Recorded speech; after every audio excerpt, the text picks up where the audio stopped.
Alright guys, let's try an order of operations problem. We want to evaluate the expression below. We want to find the value of the expression. Alright.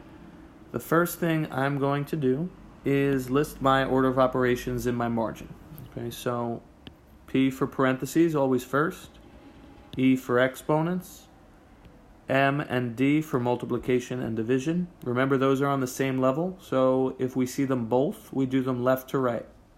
Same with addition and subtraction. They are on the same level, so if we see them both, we do them left to right. Alright, first let's start with parentheses. I just want to clean up little chunks at a time. So the first thing I'm going to do, I'm going to rewrite it. 5 minus, now I see parentheses here. 3 plus 1 is 4. That's squared, plus, my numerator is negative 2, and I see parentheses again. 3 minus 7 is negative 4. And my denominator is going to stay the same. All right. That's it for the first one. Parentheses are done. Okay, once I see one number in the parentheses, that's it. It's as simplified as it can get. All right. So I'm done with the parentheses level. Let's move into the exponents level. Again, I have 5 minus 4 squared is 16. So let's just clean that chunk up. Plus negative 2 times negative 4 over negative 1/4. All right, next step. Let's deal with multiplication. Our exponents are done.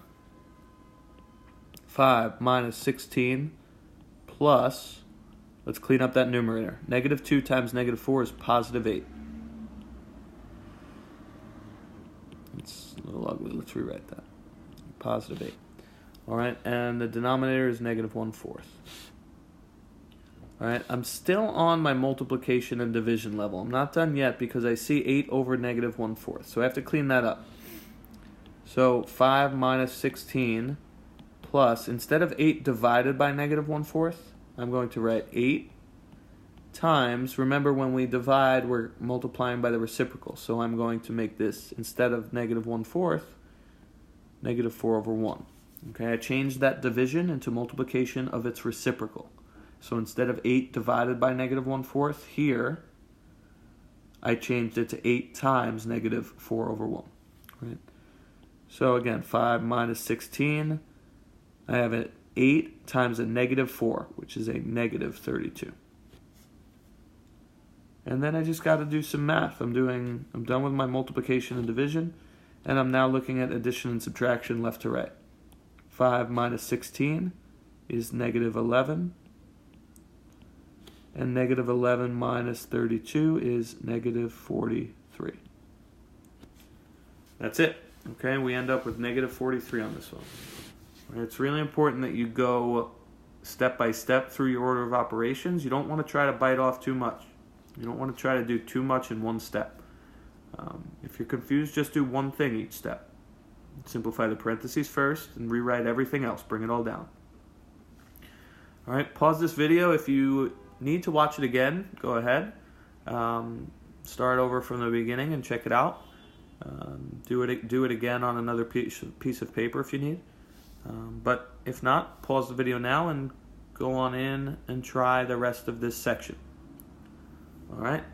Again, make sure you're showing your work. If you don't show your work, you won't get credit for your assignment. Alright, let's check out the answers. Number 13 was negative 10. All right, a lot of negatives there, so be careful with your negatives and your minus signs. You had to distribute that 8 to a negative, so make sure you got a negative. Again, you also had some negatives in the numerator, so that would probably be my first guess for any mistake you might have made. The next one, we get 60. Again, let's make sure we're careful with any negative signs. You had a negative 2 there, right? So make sure when you thought about that, you were doing a negative 2 in there. All right. That's it for this section, guys. Almost done.